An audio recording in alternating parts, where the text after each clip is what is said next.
En la lección anterior, hermanos, empezamos considerando 15 distinciones entre Israel y la Iglesia. Estamos estudiando precisamente este tema, las diferencias entre Israel y la Iglesia. Esta es la tercera parte de este estudio y es la lección número 17 de distinciones bíblicas. Hemos visto que Israel y la Iglesia son distintos el uno del otro. Ahora, en esta lección, vamos a presentar las otras diferencias, el resto de las diferencias entre Israel y la Iglesia. En cuanto a las promesas, Israel, promesas terrenales. Las promesas para Israel en la Biblia son terrenales. Vamos a leer lo que dice Mateo, capítulo 5, versículos 3 al 9. Bienaventurados los pobres en espíritu, porque de ellos es el reino de los cielos. Bienaventurados los que lloran, porque ellos recibirán consolación. Bienaventurados los mansos, porque ellos recibirán la tierra por heredad. Observe usted, esto es parte del sermón del monte. Esto que estamos leyendo es parte del sermón del monte y está orientado al reino y dirigido a judíos. Ellos recibirán la tierra por heredad. Esta es una de las promesas a Israel. La tierra es un elemento importante en las promesas de Dios para Israel. Pero continuemos. Bienaventurados los que tienen hambre y sed de justicia, porque ellos serán saciados. Bienaventurados los misericordiosos, porque ellos alcanzarán misericordia. Bienaventurados los de limpio corazón, porque ellos verán a Dios. Bienaventurados los pacificadores, porque ellos serán llamados hijos de Dios. Ahora bien, si esto es para judíos, y en realidad así lo es, Mateo capítulo 5, 6 y 7 son parte de un mismo sermón. Lo que dice el versículo 5 es interesante. Recibirán la tierra por heredad. No dice el cielo, dice la tierra. Jesús estaba hablando a judíos. Este mensaje fue dado a judíos.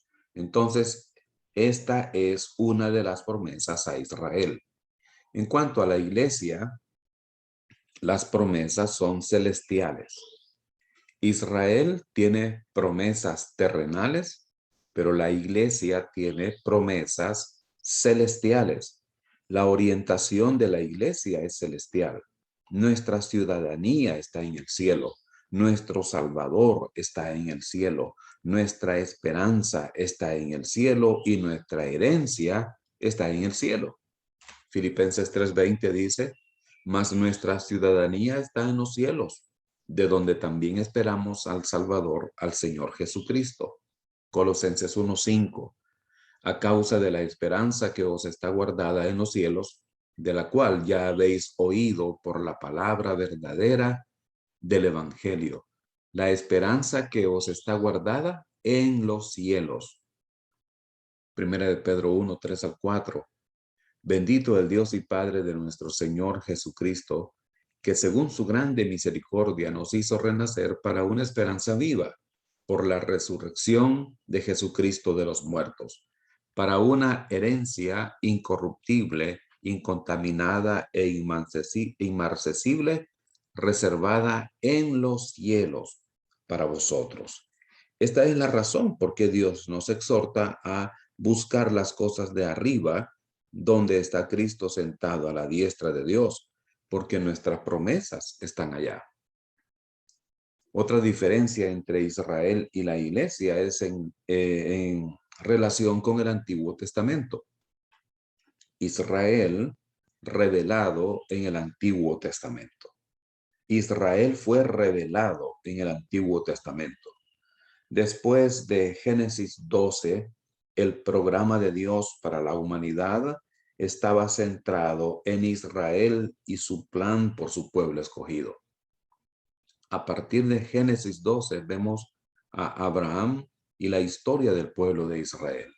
En cambio, la iglesia en el Antiguo Testamento era un misterio. La iglesia un misterio en el Antiguo Testamento. La iglesia fue un misterio en el tiempo del Antiguo Testamento. Un misterio es una verdad escondida que antes estaba oculta, pero que ahora ha sido revelada. No habla de algo misterioso. No, es un misterio. En el Antiguo Testamento, los profetas pudieron ver el nacimiento de Jesús, pudieron ver la ciudad donde Jesús iba a nacer, que iba a nacer de una virgen, pudieron ver también profecías acerca de la muerte de Cristo, pudieron ver la segunda venida de Cristo en las nubes con poder y gran gloria, pudieron ver a Jesús reinando en su reino milenial, pero hubo algo que los profetas del Antiguo Testamento no pudieron ver, que no hay ni siquiera una profecía, ni siquiera una en cuanto a la iglesia. ¿Por qué? Porque la iglesia fue un misterio para los profetas. Hermanos, la iglesia no está revelada en el Antiguo Testamento. De eso da testimonio el apóstol Pablo en Efesios 3, 1 al 12. Por esta causa yo, Pablo, prisionero de Cristo Jesús por vosotros los gentiles, si es que habéis oído de la administración de la gracia de Dios que me fue dada para con vosotros, que por revelación me fue declarado el misterio, como antes lo he escrito brevemente, leyendo lo cual podéis entender cuál sea mi conocimiento en el misterio de Cristo. Misterio que en otras generaciones no se dio a conocer a los hijos de los hombres, como ahora es revelado a sus santos apóstoles y profetas por el Espíritu, que los gentiles son coherederos y miembros del mismo cuerpo y copartícipes de la promesa en Cristo Jesús por medio del Evangelio, del cual yo fui hecho ministro por el don de la gracia de Dios que me ha sido dado según la operación de su poder. A mí, que soy menos que el más pequeño de todos los santos, me fue dada esta gracia de anunciar entre los gentiles el evangelio de las inescrutables riquezas de Cristo y de aclarar a todos cuál sea la dispensación del misterio escondido desde los siglos en Dios, que creó todas las cosas, para que la multiforme sabiduría de Dios sea ahora dada a conocer por medio de la iglesia a los principados y potestades en los lugares celestiales, conforme al propósito eterno que hizo en Cristo Jesús nuestro Señor, en quien tenemos seguridad y acceso con confianza por medio de la fe en él. Veamos aquí en estos versículos que el misterio no tiene que ver con el hecho de que los gentiles serían salvos. Hay muchos ejemplos de eso en el Antiguo Testamento. Tenemos a gentiles que fueron salvos. Recordemos que Ruth era moabita, que Rahab era de Jericó, y así muchos otros que fueron salvos, pero que no eran judíos. El misterio era el hecho de que los judíos y los gentiles serían uno en el cuerpo de Cristo. Sería una igualdad ante Dios entre los judíos y los gentiles en la iglesia, y precisamente de eso trata nuestro siguiente punto. Diferencias raciales entre Israel y la iglesia. Para Israel, la diferencia entre judío y gentil. En el Antiguo Testamento había una distinción racial entre los judíos y los gentiles. Dios tenía un propósito especial para su pueblo. La escritura dice en Mateo 10:5, a estos 12 envió Jesús y les dio instrucciones diciendo, por camino de gentiles no vayáis y en ciudad de samaritanos no entréis. Queridos hermanos, ¿esto es lo que hacemos hoy en día? No, esto no lo hacemos. El evangelio debe alcanzar a toda la gente del mundo. Pero cuando Jesús comenzó su ministerio, él predicó el evangelio del reino. Y el evangelio del reino no era para gentiles ni para samaritanos, solamente para judíos. Había una clara diferencia entre judío y gentil en el Antiguo Testamento en relación a Israel. Ahora, en cuanto a la iglesia, no hay diferencia racial. No hay diferencia racial. No hay distinción entre judíos y gentiles dentro de la iglesia. Dice Gálatas 3:28, ya no hay judío ni griego, no hay esclavo ni libre, no hay varón ni mujer, porque todos vosotros sois uno en Cristo Jesús. No hay diferencias entre las razas, sexo, ricos y pobres en la iglesia. Todos somos iguales ante Dios, pero debemos recordar que esto tiene que ver con la posición del creyente en Cristo, no con la función dentro del cuerpo de Cristo. Efesios 2:13-16. Pero ahora en Cristo Jesús, vosotros que en otro tiempo estabais lejos, habéis sido hechos cercanos por la sangre de Cristo, porque Él es nuestra paz, que de ambos pueblos hizo uno, derribando la pared intermedia de separación, aboliendo en su carne las enemistades, la ley de los mandamientos expresados en ordenanzas, para crear en sí mismo de los dos un solo y nuevo hombre, haciendo la paz, y mediante la cruz reconciliar con Dios a ambos en un solo cuerpo, matando en ella las enemistades. Ya no hay, entonces, distinción de razas, de sexo, de posición social, de nivel académico. No hay distinción de ningún tipo. Judíos y gentiles, por igual, que hemos creído en Cristo Jesús, que hemos puesto nuestra fe en el Evangelio que nos habla de Cristo, somos iguales en el cuerpo del Señor, que es la iglesia. En cuanto a la circuncisión, para Israel, circuncisión humana. En cuanto a la circuncisión, hay otra diferencia.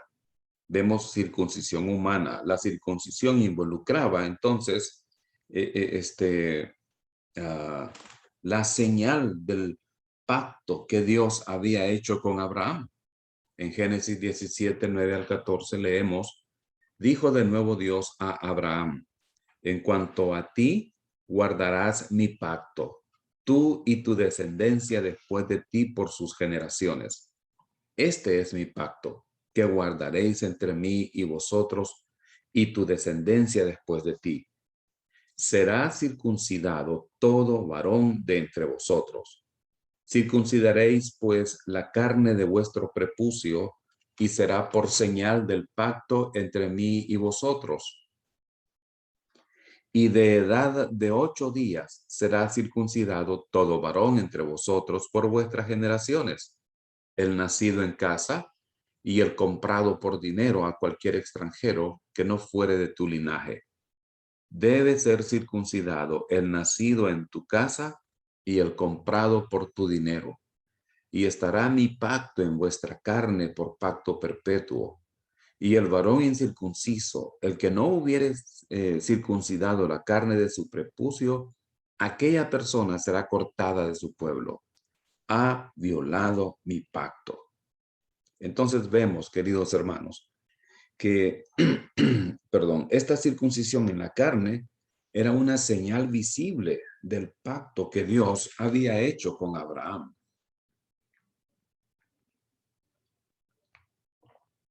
Ahora, en cuanto a la iglesia, circuncisión sin manos. Vea la diferencia. Para Israel involucraba la circuncisión humana. Para la iglesia involucra la circuncisión sin manos. Hoy la iglesia no practica la circuncisión y la Biblia no enseña que el bautismo de bebés reemplaza la circuncisión como una ordenanza para la iglesia. La circuncisión en la iglesia es invisible y espiritual, no una señal física en el cuerpo. En Colosenses 2:11 dice la Biblia, en él también fuisteis circuncidados con circuncisión no hecha a mano, al echar de vosotros el cuerpo pecaminoso carnal en la circuncisión de Cristo. En otra versión, este mismo pasaje, vamos a leerlo en la versión nueva, la nueva versión internacional, dice así. Además, en él, ustedes fueron circuncidados, no por mano humana, sino con la circuncisión que consiste en despojarse del cuerpo pecaminoso. Esta circuncisión la efectuó Cristo.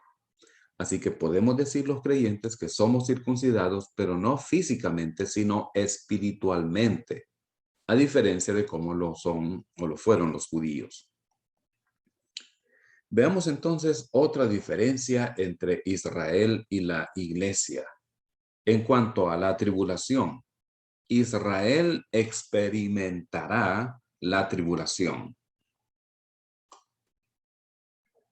Israel experimentará la tribulación.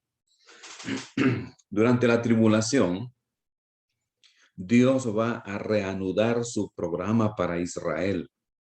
O lo que es de otra manera, Dios va a reanudar las 70 semanas y específicamente la última que falta por cumplirse, la semana 70 o los 77 de Daniel.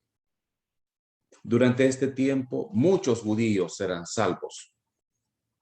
Viene el tiempo de la tribulación en el que muchos judíos serán salvos y 144,000 de ellos predicarán el evangelio del reino en todo el mundo. Estos judíos van a experimentar la tribulación.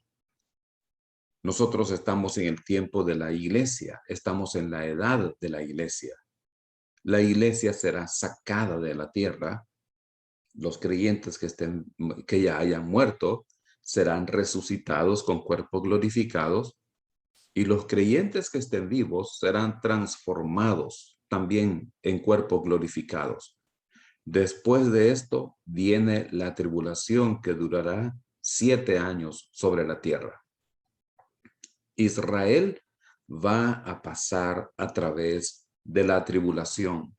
Mateo 24:21 dice, porque habrá entonces gran tribulación, cual no la ha habido desde el principio del mundo hasta ahora, ni la habrá. La tribulación será un tiempo espantoso, jamás se ha visto y jamás se verá otro tiempo igual de espantoso y de horrible sobre la tierra. La nación de Israel va a atravesar este periodo. Pero ¿y qué de la iglesia? La iglesia escapará de la tribulación. La iglesia será quitada de la tierra antes de la tribulación. Dios no nos destinó a sufrir la ira de la tribulación, sino que nos ha destinado para ser liberados de ella, para escapar de la tribulación. Primera Tesalonicenses 5:1-11. Pero acerca de los tiempos y de las ocasiones, no tenéis necesidad, hermanos, de que yo os escriba, porque vosotros sabéis perfectamente que el día del Señor vendrá así como ladrón en la noche. Que cuando digan paz y seguridad, entonces vendrá sobre ellos destrucción repentina, como los dolores a la mujer encinta, y no escaparán. Ahora vea usted esto en el versículo 3. El apóstol Pablo está escribiendo a los tesalonicenses que estaban pasando por una tribulación espantosa y que algunos de ellos pensaban que ya estaban en el día del Señor. Y cuando el apóstol Pablo habla de este tiempo, en el versículo 3 dice, entonces vendrá sobre ellos. No dice vendrá sobre nosotros. ¿Por qué dice sobre ellos? Porque no se refiere a la iglesia, se refiere a los incrédulos. Como los dolores a la mujer encinta y no escaparán. La Biblia no dice no escaparemos. Pablo asumía que él iba a estar vivo para el día del rapto y que él ya no estaría sobre la tierra. Precisamente en el capítulo 4, en el capítulo anterior a este pasaje que estamos leyendo, el apóstol Pablo ha hablado del rapto de la iglesia. Miren el versículo 4 y cómo hace un contraste cuando dice ellos, cuando dice no escaparán, y ahora miren el contraste del versículo 4. Mas vosotros, hermanos, no estáis en tinieblas para que aquel día os sorprenda como ladrón. Porque todos vosotros sois hijos de luz e hijos del día. No somos de la noche ni de las tinieblas. Por tanto, no durmamos como los demás, sino velemos y seamos sobrios. Pues los que duermen, de noche duermen, y los que se embriagan, de noche se embriagan. Pero nosotros, que somos del día, seamos sobrios, habiéndonos vestido con la coraza de fe y de amor y con la esperanza de salvación como yelmo. Observe usted cómo ahora sí se incluye el apóstol Pablo. Dice, no somos de la noche, no durmamos, velemos, seamos sobrios, somos del día. Ya no está hablando en tercera persona, ahora está hablando en primera persona del plural. Versículo 9. Porque no nos ha puesto Dios para ira, sino para alcanzar salvación por medio de nuestro Señor Jesucristo, quien murió por nosotros, para que ya sea que velemos o que durmamos, vivamos juntamente con Él. Por lo cual, animaos unos a otros y edificaos unos a otros, así como lo hacéis. En el versículo 9, Pablo dice, no nos ha puesto Dios para ira. Y el contexto de este pasaje es el día del Señor, es la tribulación, la ira que se derramará sobre la tierra, la ira de Dios que vendrá en juicios horribles para la tierra. Dios no nos ha puesto para eso, sino para alcanzar salvación. ¿A qué salvación se refiere acá? Salvación de la ira de Dios en ese tiempo de la tribulación. Ahora, en cuanto a lo que esperan Israel y la iglesia. Israel esperando la revelación de Jesucristo. Israel está esperando un reino terrenal y un templo también en la tierra. Esto no sucederá hasta la segunda venida de Jesucristo a la tierra. Hasta entonces los judíos van al muro de los lamentos en Jerusalén a orar. Algunos ahí en el muro de los lamentos oran por la revelación del Mesías. El muro oeste es parte de los muros o muro de contención principales apoyando el monte del templo construido por Herodes en el año 20 a.C. Después de la destrucción del segundo templo en el año 70 después de Cristo, a los judíos no se les permitió volver a Jerusalén hasta el período bizantino, cuando ellos podían venir a visitar Jerusalén una vez al año en el aniversario de la destrucción del templo. Y ahí llorar y lamentar sobre las ruinas del templo santo. Por lo tanto, el muro llegó a ser conocido como el Muro de los Lamentos. Cuando el muro fue parte del sector jordano en la ciudad entre 1948 y 1967, tampoco se les permitió a los judíos visitar el muro. Después de la después de la guerra de 6 días, el muro oeste llegó a ser un lugar nacional para regocijarse y orar como la última reliquia accesible del último templo. Dice la Biblia en el Salmo 79, versículos 1 al 7, oh Dios, vinieron las naciones a tu heredad, han profanado tu santo templo, redujeron a Jerusalén a escombros. Y el versículo 7 dice, porque han consumido a Jacob y su morada han asolado. Hermanos, este es un salmo profético. Las naciones han llegado a Jerusalén, han profanado el templo. En este momento no hay templo en Jerusalén, porque el templo, el lugar donde el templo debería construirse, está bajo jurisdicción islámica. Son los musulmanes los que tienen control sobre ese territorio. Por eso este salmo es importante. Dice, han profanado tu santo templo, redujeron a Jerusalén a escombros, han consumido a Jacob y su morada han asolado. Entonces, ¿qué está esperando Israel? Israel está esperando la revelación de Jesucristo. ¿Y qué está esperando la iglesia? La iglesia está esperando el rapto por Jesucristo.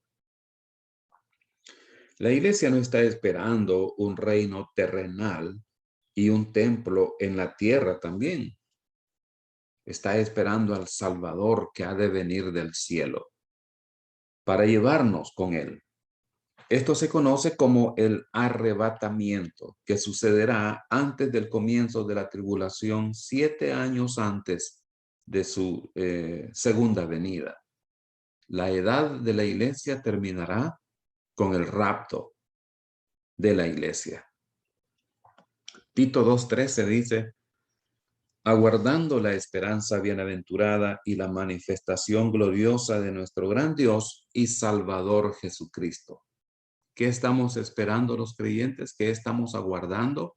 La esperanza bienaventurada. ¿Cuál es esa esperanza bienaventurada? Nuestra reunión con Cristo Jesús. Primera Tesalonicenses 4:13-17, pasajes muy conocidos. Tampoco queremos, hermanos, que ignoréis acerca de los que duermen para que no os entristezcáis como los otros que no tienen esperanza. Porque si creemos que Jesús murió y resucitó, ese es el mensaje del Evangelio, que Jesús murió y resucitó, así también traerá Dios con Jesús a los que durmieron en él. Por lo cual os decimos esto en palabra del Señor, que nosotros que vivimos, que habremos quedado hasta la venida del Señor, no precederemos a los que durmieron. Porque el Señor mismo, con voz de mando, con voz de arcángel y con trompeta de Dios, descenderá del cielo, y los muertos en Cristo resucitarán primero. Luego nosotros, los que vivimos, los que hayamos quedado, seremos arrebatados juntamente con ellos en las nubes para recibir al Señor en el aire. Y así estaremos siempre con el Señor. Así estaremos siempre con el Señor.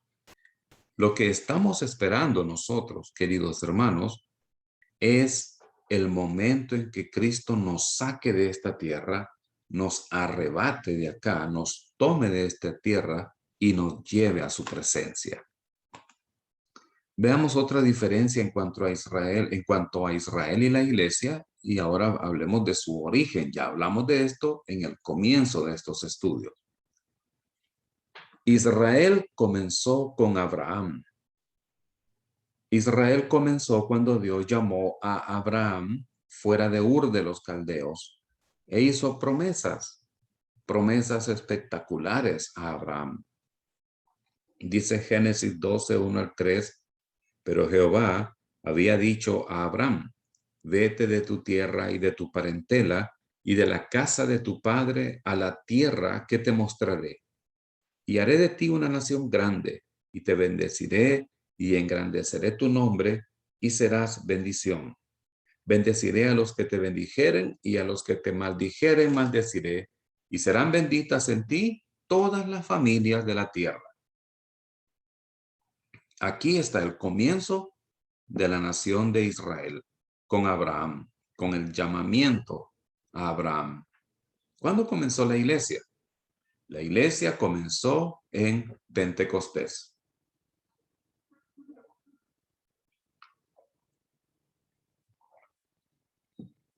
La iglesia, hermanos, era algo futuro durante el ministerio terrenal de Cristo.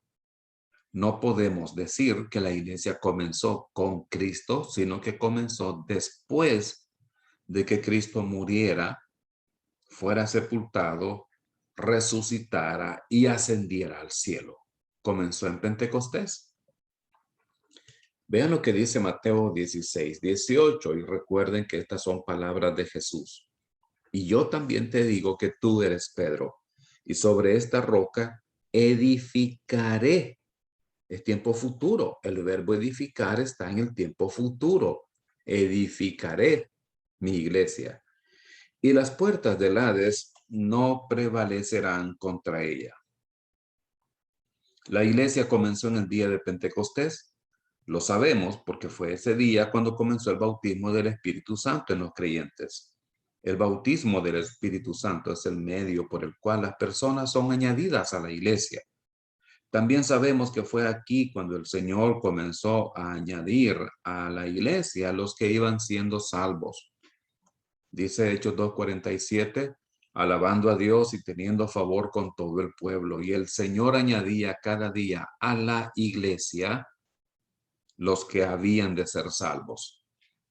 Gálatas 1:13 dice, porque ya habéis oído acerca de mi conducta en otro tiempo en el judaísmo, que perseguía sobremanera a la iglesia de Dios y la asolaba. Y en Hechos 11:15-18 dice, y cuando comencé a hablar, cayó el Espíritu Santo sobre ellos también como sobre nosotros al principio. Pedro se refiere al principio de la iglesia. Así como el Espíritu Santo vino en el día de Pentecostés sobre ellos, dice Pedro, que cayó sobre los que estaban en la casa de Cornelio como sobre nosotros al principio.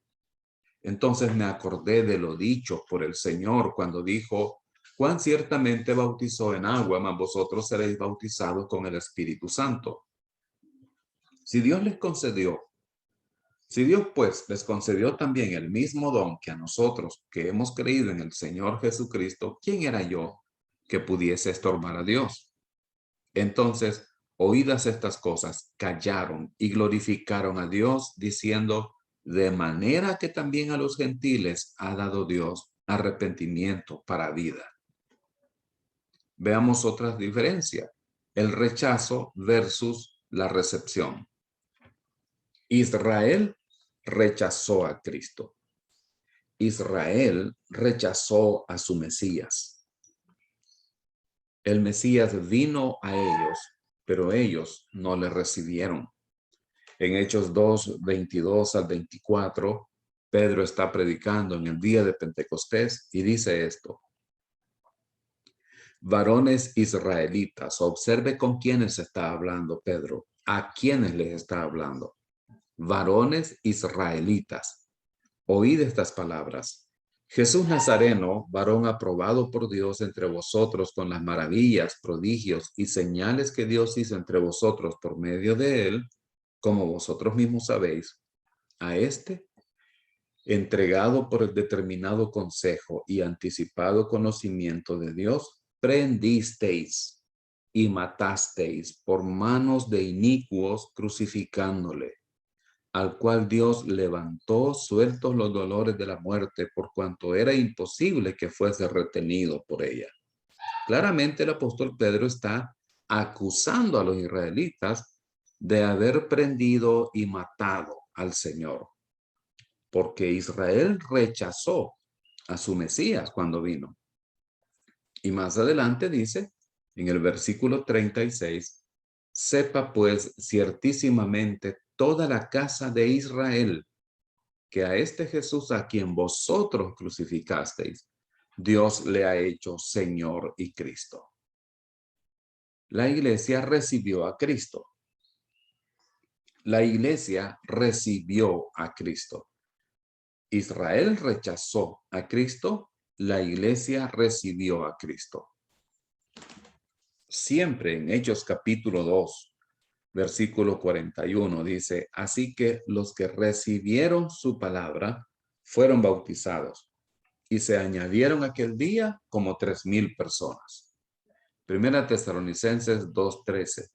Por lo cual también nosotros sin cesar damos gracias a Dios de que cuando recibisteis la palabra de Dios que oísteis de nosotros, la recibisteis no como palabra de hombres, sino según es en verdad, la palabra de Dios, la cual actúa en vosotros los creyentes.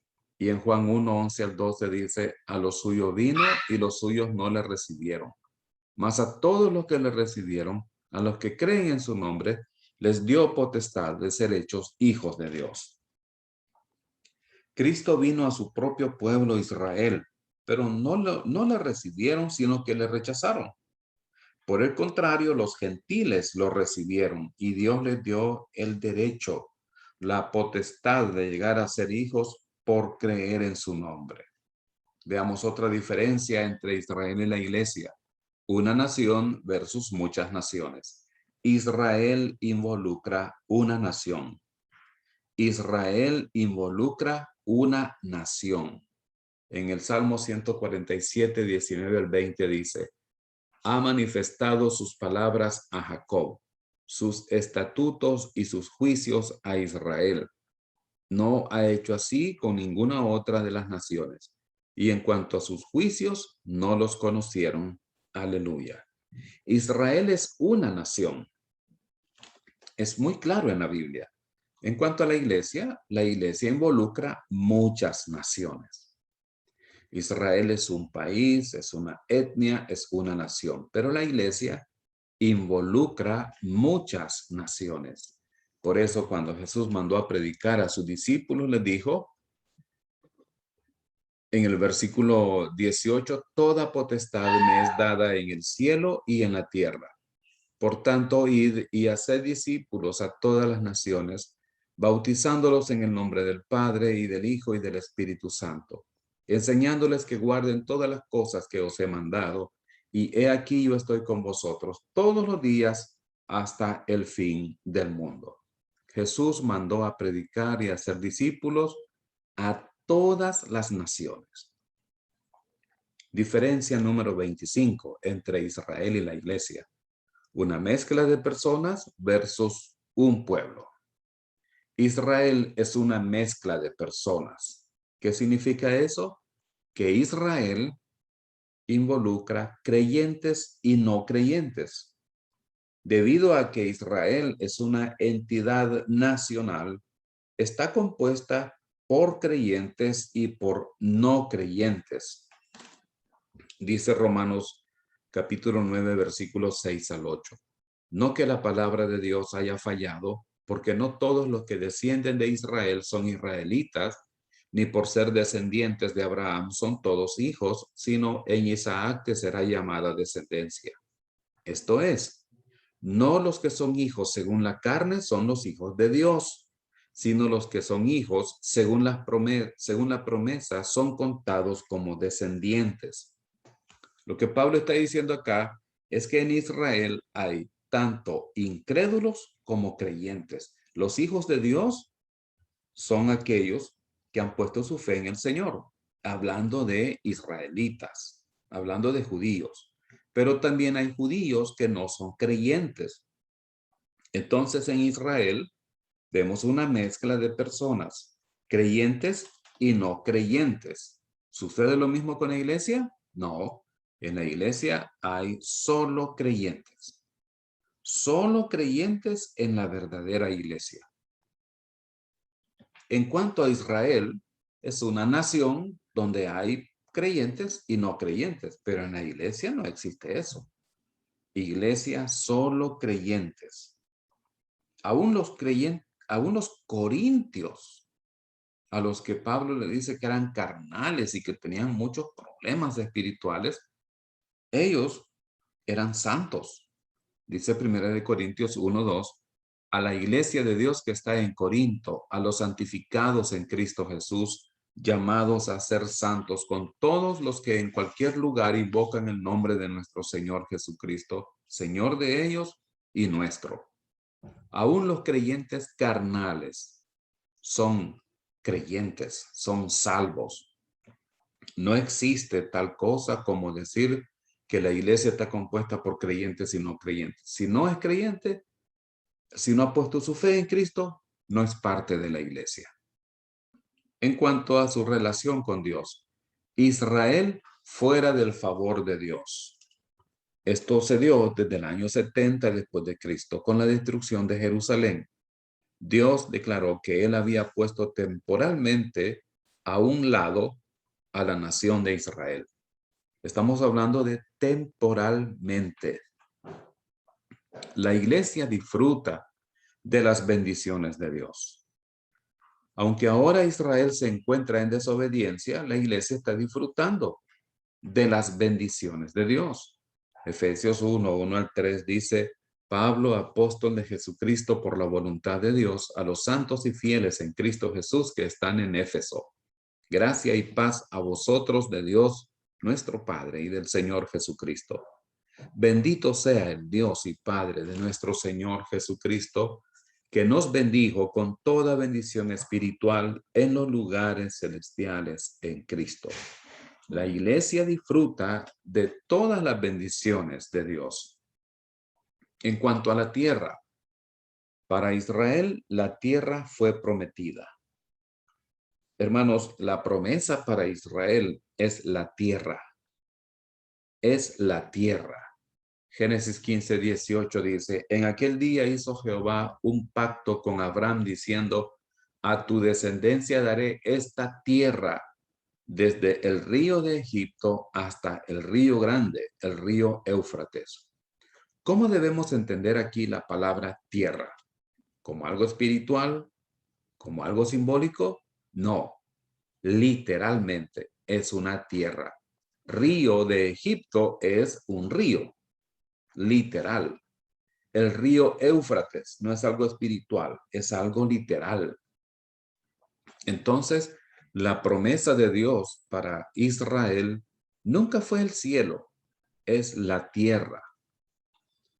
En Génesis 17:8 dice la escritura: y te daré a ti y a tu descendencia después de ti la tierra en que moras, toda la tierra de Canaán en heredad perpetua, y seré el Dios de ellos. La tierra que Dios le ha prometido a Israel tiene límites. ¿Cuáles son esos límites? El río de Egipto y el río Éufrates. Eso es lo que Dios le va a dar a la nación de Israel. Y en cuanto a la iglesia, no hay tierra prometida. La iglesia no tiene una tierra prometida aquí en este planeta, hermanos.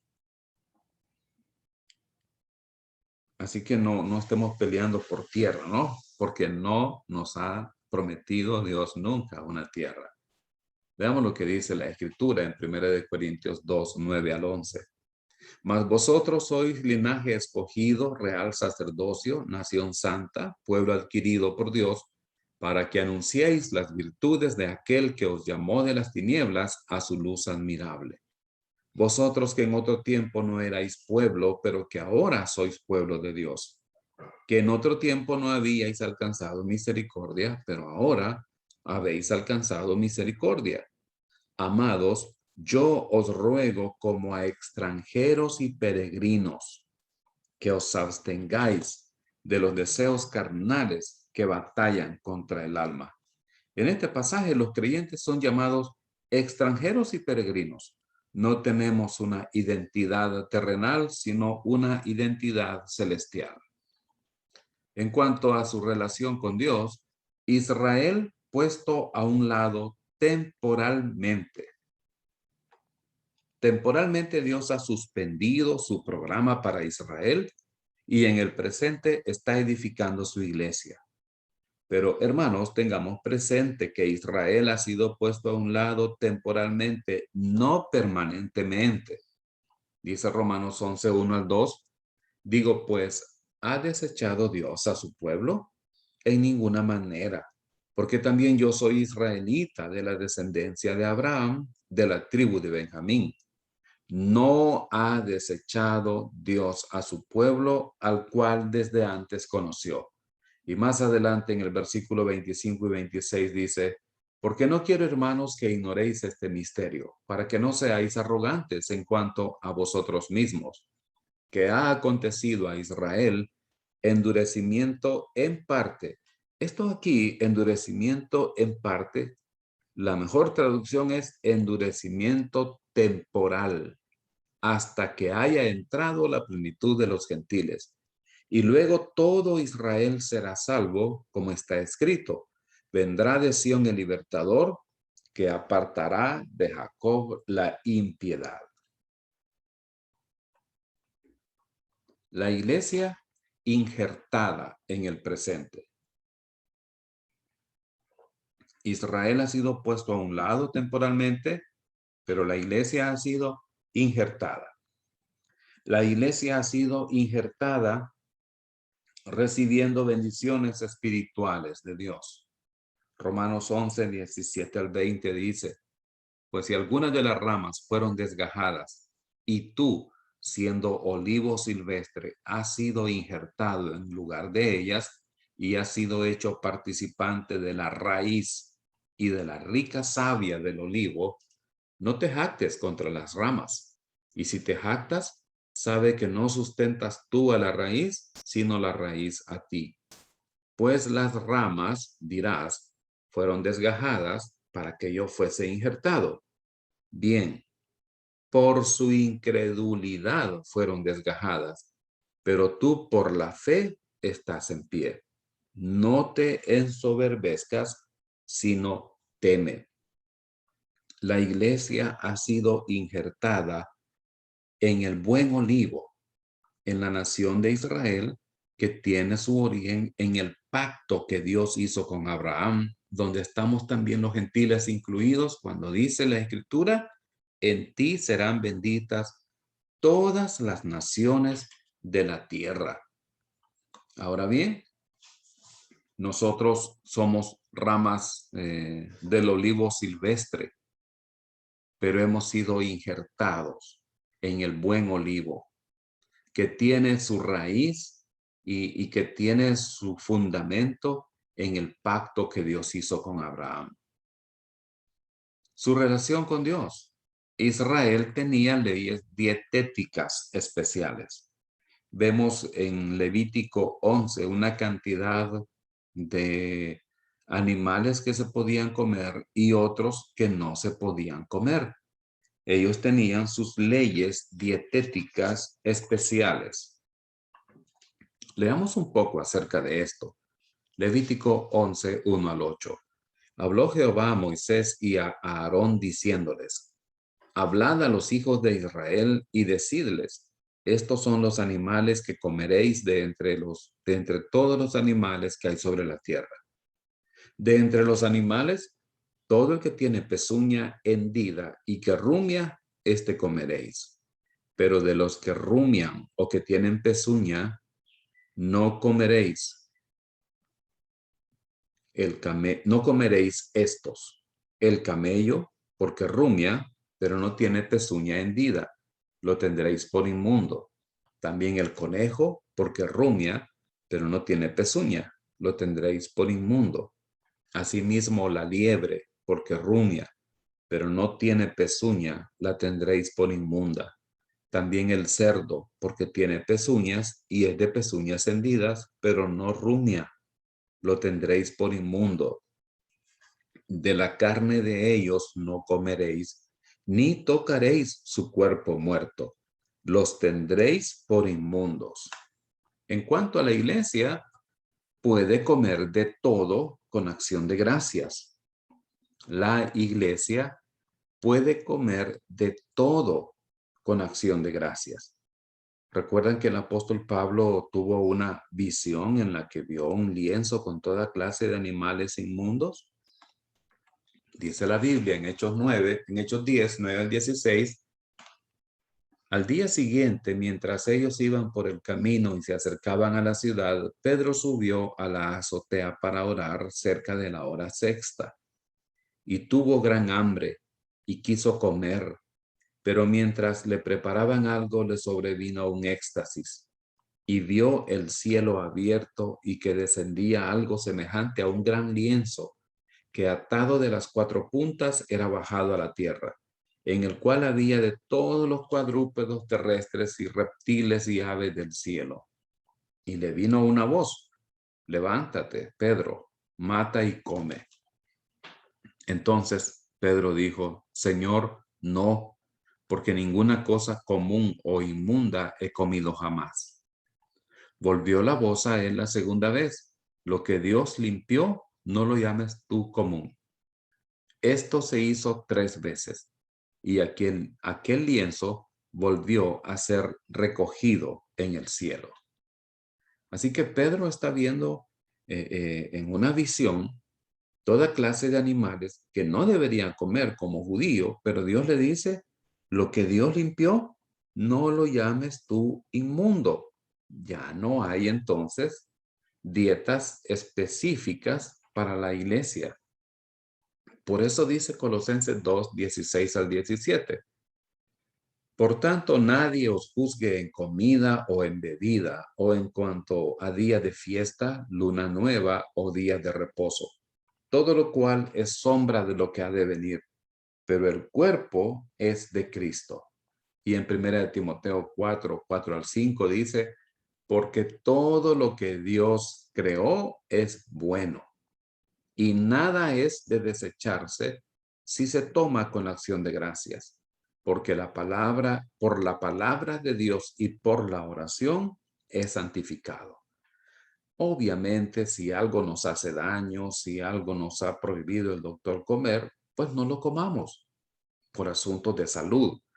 Pero ya no se trata aquí, en el tiempo de la iglesia, de tener limitaciones para comer algo, a menos que sea por cuestión de salud.